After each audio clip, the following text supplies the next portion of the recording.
Alright. This is the first this is the first Terror Tuesday. I know I'm recording this on a Saturday. Saturday or Sunday, I think. But welcome back, everyone. It's that boy Suki, your boy Suki, the only boy Suki. Yeah, you know who it is. It's Suki, bro.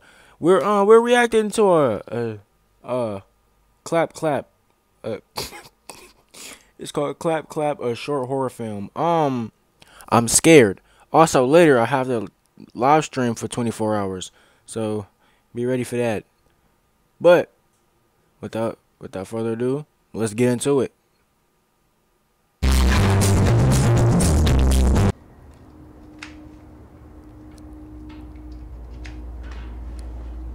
Turn my phone up a little bit. Perfect. Sarah, you gotta come see this. No, she doesn't. What the freak? Your house is gonna blow up. See, look, that little spark. Sarah! Sarah!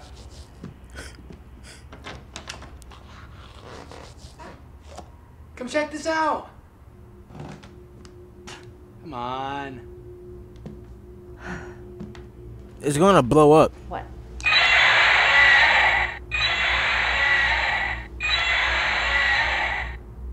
Weren't you gonna talk to Isaac about toys in our room? I did. Okay, maybe I forgot. I'll tell him again tomorrow. No, you won't.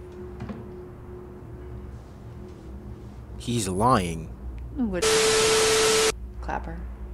Yeah, you know the thing where you clap and the lights turn on and off? Just watch. Oh! Ooh, when I get a house, I'm like It's this. cool, right? Yeah, it's cool, man. Yeah, it's so cool. She's being sarcastic. Try it. Come on, it'll be fun.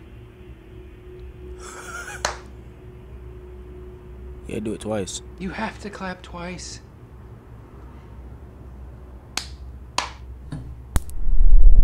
See? It's about to blow up. Dylan? Where the freak did Dylan just go? This isn't funny. Sarah, what? Hey! Sarah, run! Sarah, run. I'm going to bed. Okay, great. Go to bed. Cover yourself up. It's not gonna save you. It's not. I swear if I get jump scared. I have both my headphones in. I chill down my spine. Woo! Woo! Hey, yo! Sarah, turn the light back on! Dylan, what are you doing? It was darkness. All I could see was darkness. You're not making sense. No!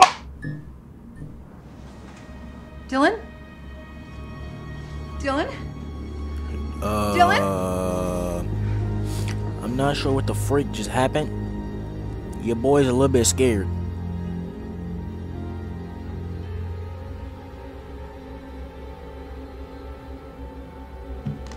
Mommy, where's Daddy? He's just hiding, sweetie. Daddy got a silly little clapper. And he's playing a joke on Mommy. You No, mean he's- wear a clap like this? Where you go, Mommy? Woohoo! Run! On to the next animation.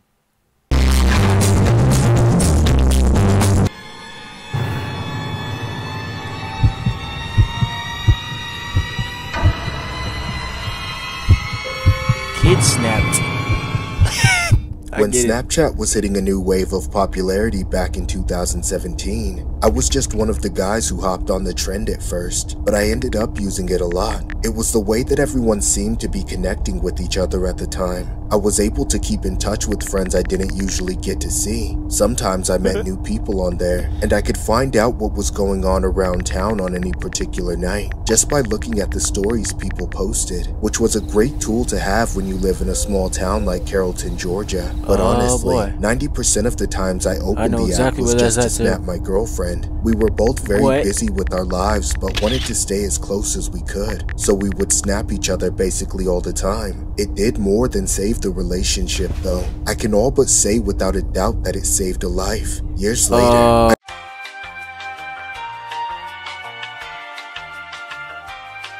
I was at home working on a kinesiology case study when I got a Snapchat from my girlfriend.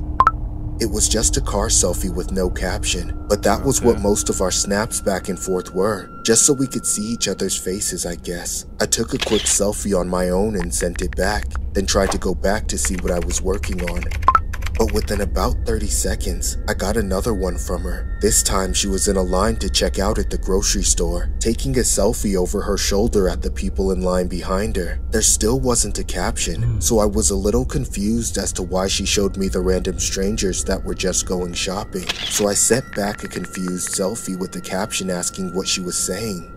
The next snap was of her walking through the parking lot to her car, but this time she said she was on her way to see me. I smiled and looked over at the picture of her for a few seconds before it expired, but then at the last second, I noticed something disturbing in the background. There was a creepy man walking behind her, clearly checking her out. I immediately snapped her back, telling her to call me right away, but despite us going back and forth for a few minutes, there was all of a sudden no reply. I then tried calling her, which I guess I should have done in the first place, but she didn't pick up. She also hadn't opened my message yet, so I assumed she was talking to a friend or too busy driving to use her phone. I knew she was on her way to my place, so I decided to forget about it and tried to get some work done before she arrived. At that point, I ended up getting a little too focused on what I was doing, because before I knew it, over half an hour had gone by.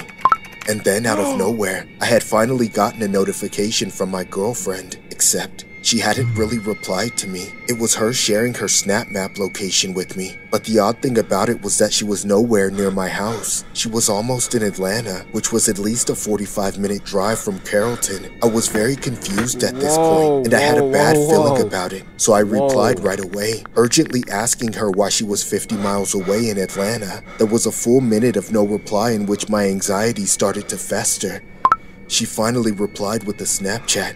I opened it up, unveiling one of the most disturbing, blood-curdling pictures I had ever seen in my life. It was a selfie of my girlfriend crying, with the caption of the most gut-wrenching single word I have ever read saying, "Kidnapped." That's when I began to lose my mind. I couldn't register what was going on or what logical thing to do next, as my stupid brain didn't think to just call the cops immediately. Instead, I tried to keep the communication going with her over Snapchat. I begged her to tell me that she was joking, but then the next picture made my heart sink even further. She had the camera pointed to the side, showing her in the passenger seat of her own car, with that same creep from before in the driver's seat. And the caption, I could almost hear her voice saying it from the look of fear in her eyes. It read, "Don't let me die." I paced around the room in a panic, racking my brain, trying to figure out what to do.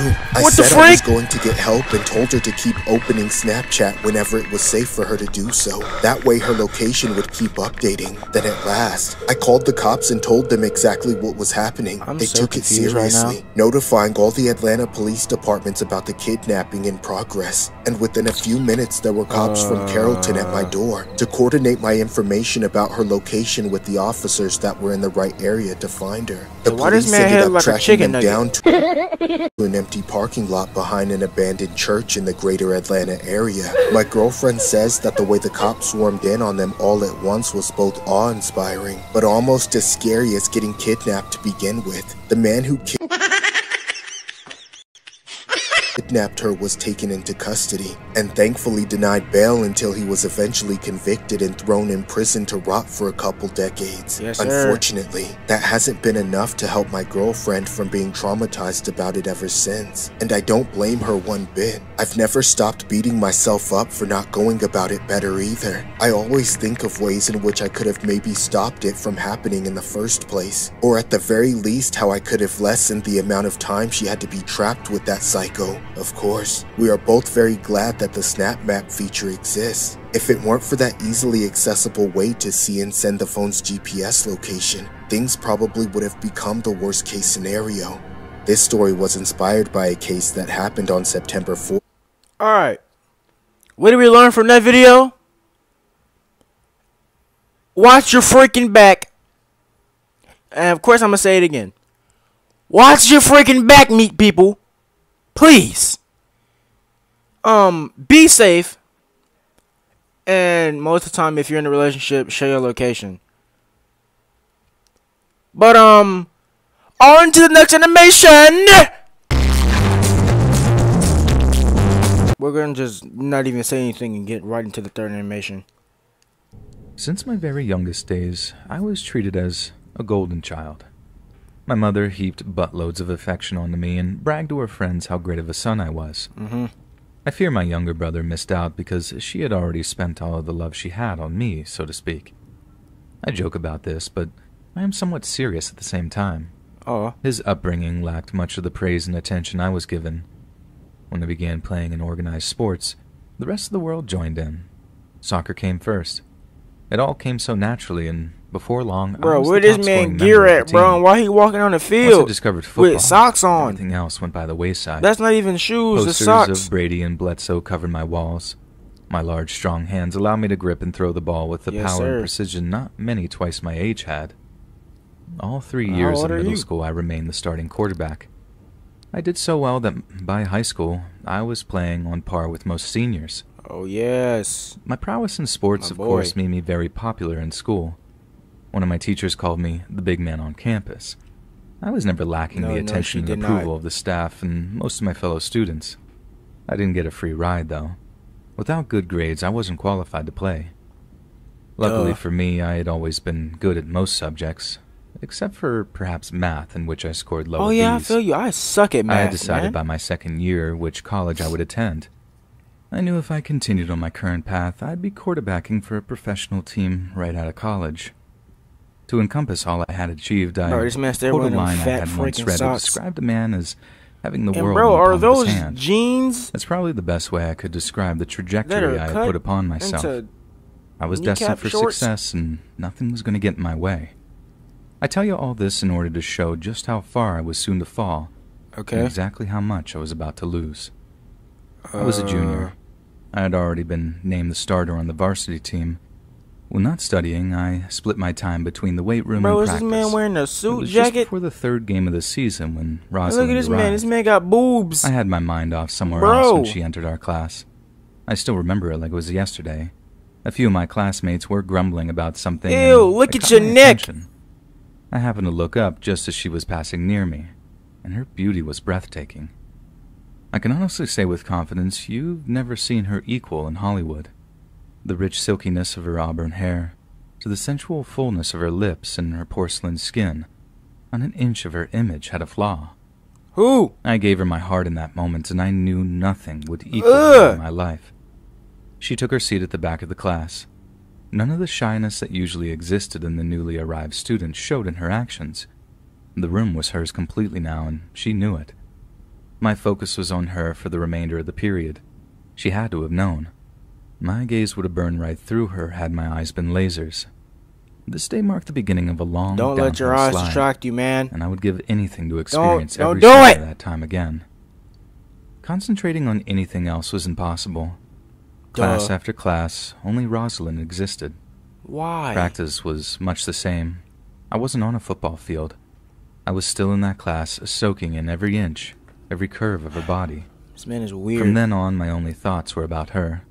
Ew. I used my charm to get her address from an office worker. You're weird. That Friday evening, as I led the team to another victory, my only desire was for the game to end. You're weird. Afterwards, I sat outside her house dreaming about her and I.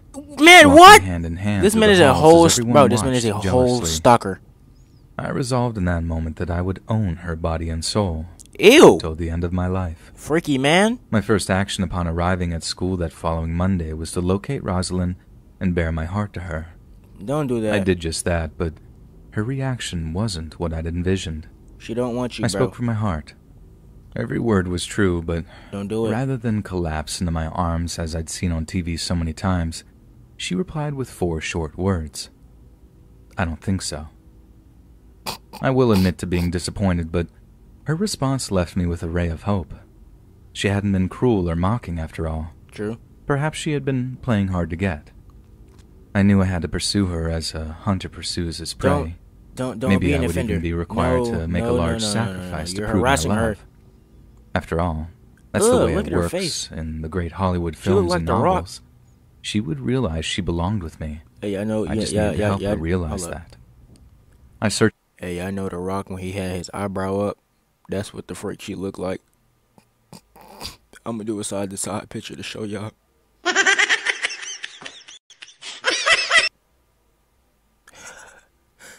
My soul, day and night, for a way to make this happen. Suddenly it hit from out of the blue. If I gave up football, she would have to see how dedicated I was to her. Bro, no, don't quit that sports day I for a woman. The coach of my decision. Whoa, it went about as well as you would think. Don't do that. He was angry and yelled for almost an hour, but at the end of our meeting, he wished me well. I was elated. I had to tell Rosalind that very second. She didn't answer my text right away, but when she did, her only answer was, "Why?" The queasiness churned up in my stomach. Even after all I'd done to let her know I loved her, putting it into words still made me very nervous. You're a freaking idiot. I did it for you, I said. My hands shook as they moved to push send. It was now or never. She would be left with no doubt to how I felt about her. After sending it, the time seemed to drag on forever. Bro, she's not. The hours passed with no word from her. I couldn't take it any longer. I sped over to her house and waited outside her window. Ew, you freaking weirdo. I watched as she changed for bed. What? Body remains with me to this day. I sent a new text to know I was waiting. She appeared at the window within seconds. Seeing her in the nightgown. Alright. That's the end of this. That's the end of this animation. My phone is about to die. Your boy Suki out. I love you all. I hope all of you have a very great night. Jesus.